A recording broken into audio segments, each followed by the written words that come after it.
பேர் கிடையாது. அது மைசூர் ஸ்டேட், அப்புறம் தான் கர்நாடகான்னு வச்சாங்க. நம்மளை பார்த்து தான் வச்சாங்க. எல்லாம் நம்மளை பார்த்து தான். மொழிக்கென்று ஒரு வார்த்தை வைத்தவர்கள் யார் இந்தியாவில்? தமிழன். நீராறும் கடல் கொடுத்த 1970 வச்சார். முத்தமிழறிஞர் கலைஞர் வைத்தார். அதற்கு முன்னால் தொந்தி கணபதி வா வா வா வெள்ளை தாமரை வெளிருப்பாள் தேவனே. ஆளுக்கு ஒரு பாட்டு பாடிட்டு இருப்பாங்க. ஒவ்வொரு பள்ளியிலையும் ஒவ்வொரு மாதிரி பாடிட்டு இருப்பாங்க. ஒரு ஒழுங்கு போய் இருக்காது. அவங்க விருப்பத்தை பாடிட்டு இருப்பாங்க. மதம் மனிதனை பிரிக்கும், சாதி பிளக்கும், தான் இணைக்கும். இணைக்கின்ற ஒன்றுக்கு வாழ்த்து பாடுங்கள் என்று அறிவித்தவர் கலைஞர். அதுதான் வந்துச்சு. அதுதான் தமிழ் வாழ்த்து. நீராறும் கடல் கொடுத்த இந்தியாவில் வேறு எந்த மாநிலத்திலும் கிடையாது. வழிக்கான ஒரு வாழ்த்து. பிறகு நம்மை பார்த்து வைத்தார்கள் புதுவையில். அதுதான் பாரதிதாசனுடைய பாட்டு. வாழ்வினில் செம்மையை செய்பவள் நீயே, மாண்புகள் நீயே, செந்தமிழ் தாயே. அது விளையாட்டா எழுதின பாட்டு. எம்கேடி தியாகராஜ பாகவதர் என்பவர் அன்றைய நடிகர், புகழ்மிக்க நடிகர். அவர் நடித்த படம் அசோக் குமார் என்ற ஒரு படம். எங்கு பார்த்தாலும் அவருடைய குரல் ஒலிக்குது. பூமியில் மானிட ஜன்மம் எடுத்து அந்த பாட்டு. பாரதிதாசனுடைய மகன் அப்ப அந்த பூமியில் மானிட ஜென்மம் எடுத்து அந்த மெட்டில் ஒரு பாட்டு எழுந்து பாடின உடனே எழுதினார். பூமியில் மானிட வாழ்வினில் செம்மையை அப்படி எழுத பாட்டு.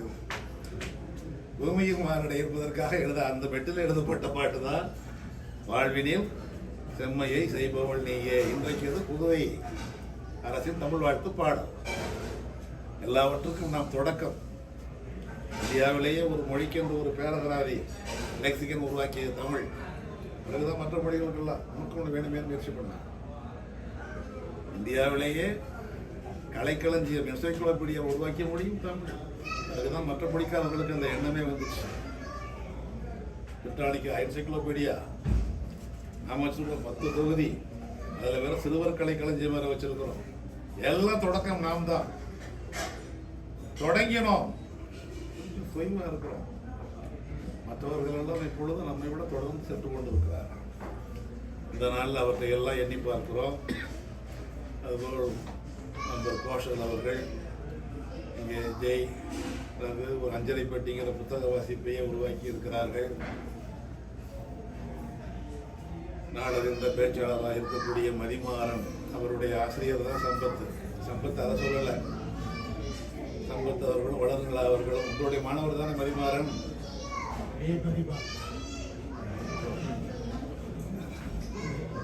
மதிமாறன் கருசாமியுடைய மாணவர். கருசாமியுடைய மாணவர்னா உங்களுக்கு மாணவர் தான், உங்க பள்ளி தான்.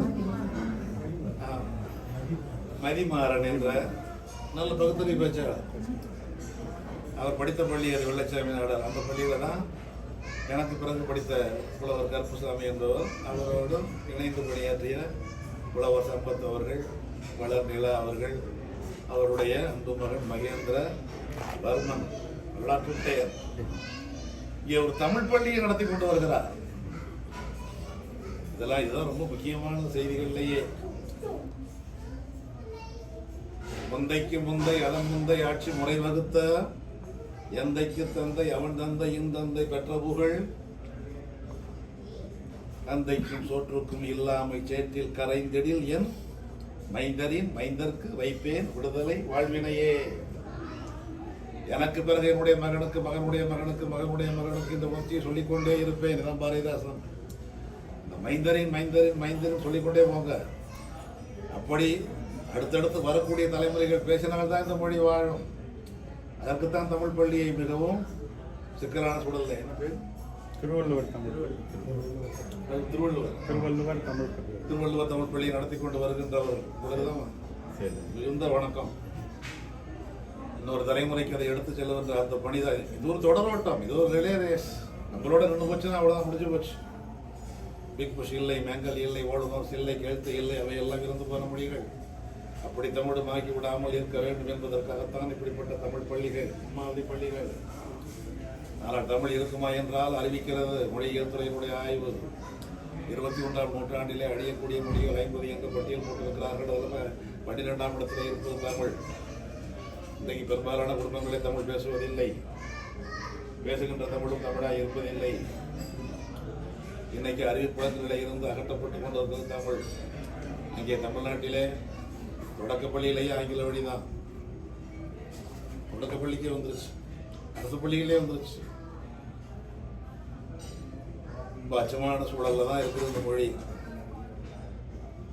இது ஒரு பொழுதுபோக்கு மொழி, என்டர்டைன்மெண்ட் லாங்குவேஜ். பொருளாதாரம் பார்க்கலாம், ஒரு தொலைக்காட்சி தொடர் பார்க்கலாம். அது எப்பயும் இருக்கும், அந்த பேச்சு இருக்கும், அந்த பொழுதுபோக்கு இருக்கும். அறிவு புலத்தில் இருக்க வேண்டும். இந்த அறிவு புலத்தில் இருந்து அகற்றப்பட்டு கொண்டிருக்கிறது. இன்னைக்கு வந்திருக்கிற முதல்வர் தான் கொஞ்சம் முயற்சி எடுத்து பொறியியல் தமிழில், எங்கள் நண்பர்களுடைய குடும்பங்கள்லாம் பல பேர் படிக்கிறாங்க, பொறியியல் தமிழில் படிக்கிறாங்க. அடுத்த ஆண்டு வரப்போகுது மருத்துவம் தமிழில் கொஞ்சம் உயிர் கொடுக்கறதுக்கு அவர் முயற்சி பண்ணி கொண்டிருக்கிறார். ஏதோ கொஞ்சம் நம்பிக்கை இருக்கு. அழியக்கூடிய மொழி அல்ல, அழிய விட மாட்டார்கள். அதுவும் குறிப்பாக ஈழத்தமிழர்கள் ஏறத்தாழ 80 நாடுகளுக்கு மேலே இருக்கின்றார்கள்.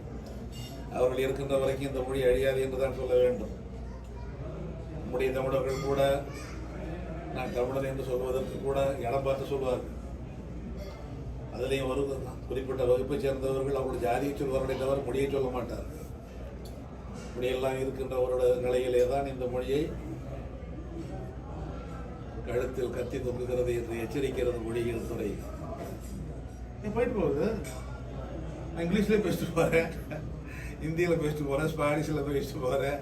பேசுவீங்க, யார் உங்களை ஏத்துக்குவா? 300 ஆண்டா இருக்கிற அமெரிக்க அதிபர் இதுக்கு முன்னால் இருந்தார். அவருக்கு பேரு அமெரிக்கன் தானே. அவர் அமெரிக்கன் ஏத்துக்கலையே. நீங்கெல்லாம் எந்த மூளைக்கு இந்தியன் அமெரிக்கன், தமிழ் அமெரிக்கன் என்ன பேர் கொடுப்பாங்கன்னு யார் கண்டா? மொழிக்குரிய அடையாளத்தை விட்டால் நாம் மந்தையாகி விடுவோம். யார் வேண்டுமானாலும் நம்மை வைத்து செல்வார்கள். இனம் அழித்து போயிடும். மொழி இருந்தால் இனம் இருக்கும், இனம் இருந்தால் நாடு இருக்கும். மொழி அழிந்தால் எல்லாம் போயிடும், ஒவ்வொன்றா போய்கொண்டே இருக்கும். அப்படி அழிந்து போன மொழிகள் ஏராளம். 7000 மொழிகள் மொத்தம் இந்தியா உலகத்தில் இருக்கு. இந்த 7000 மொழிகளில் மிக தொன்மையான மொழிகள் 6. அந்த 6 மொழிகளில் 5 மொழி அழிஞ்சு போயிடுச்சு. பேச்சு வழக்கில் இல்லை. உயிரோடு இருப்பது தமிழ் மட்டுமே. 6 மொழியில் தமிழ் மட்டுமே என்பது நேற்றைய வரலாறு. இன்றைக்கு நாட்டை பத்தி பேசுறோம். இஸ்ரேல், பாலஸ்தீனம். இஸ்ரேலுங்கிற நாடு உருவானது 48ல். அந்த இனத்துக்கு பேர் யூதர்கள். அவர்களுடைய மொழி ஹீப்ரு, நாம சொல்றது எபிரேயம். அது அழிஞ்சு போச்சு, டெட் லாங்குவேஜ். ஆனால் 48ல் ஒரு நாடு உருவான பிறகு அழிந்து போன எபிரேய மொழிக்கு உயிர் கொடுத்து விட்டார்கள். நேற்று வரை இறந்து போன மொழி இன்னைக்கு அது உயிர் பெற்று விட்ட மொழி. உலகமே கண்டு அஞ்சுது அவங்கள. நமக்கு தாய்மொழி. ஆனா இஸ்ரேலில் உள்ளவங்களுக்கு குழந்தை மொழி. இங்க குழந்தைகள் தான் பள்ளிக்கூடம் போச்சு. அவங்க தான் ஹீப்ரு கத்துக்கிட்டு வந்தாங்க. அவங்க தான் உட்காரு அம்மாவை, நீயும் உட்கார் அப்பாவை, இவங்க குழந்தைகள் தான் சொல்லி கொடுத்தாங்க. இறந்து போன மொழியை குழந்தைகள் உயிர் கொடுத்தார்கள். இன்னைக்கு ஹீப்ரு உயிர் பெற்று விட்டது. அதுபோல் அந்த 6 மொழியில ஒன்று சீனம். சீனம் தான் இருக்குது. இந்த சீனம் வேற, அழிந்து போன சீனம், தூய சீனம், மாற்றின் நடைமுறையில் இருந்தது. கான்டோனி சைனீஸ், அது கலப்படம். இந்த சேர்ல உட்காருங்க, ஏன் லைட்டு டிம்மா இருக்கு, மேலே கொஞ்சம் ஃபாஸ்டாக கொஞ்சம் ஸ்பீடாக போடுங்க, எங்கே சுவிட்ச் இருக்குது, ஏன் சேர் இப்படி ஷேக் ஆகுது, இது என்ன தமிழ் இது? உட்கார இடம் நல்லா இருக்குதான்னு உடனே அப்படியே தொடச்சிட்டு உட்காரோம். குடிக்கிற தண்ணி நல்லா இருந்தால் மேலேங்களையும் பார்க்குறோம். உடுத்திருக்கிற உடையில் என்ன சட்டையில் கொஞ்சம் உடனே கட்டி போட்டு வேறு சட்டையை மாற்றோம். உடுத்தும் சட்டை தூய்மையாக இருக்க வேண்டும், உட்காரும் இடம் தூய்மையாக இருக்க வேண்டும், குடிக்கும் தண்ணீர் தூய்மையாக இருக்க வேண்டும், பேசுகிற மொழி தூய்மையாக இருக்க வேண்டாமா?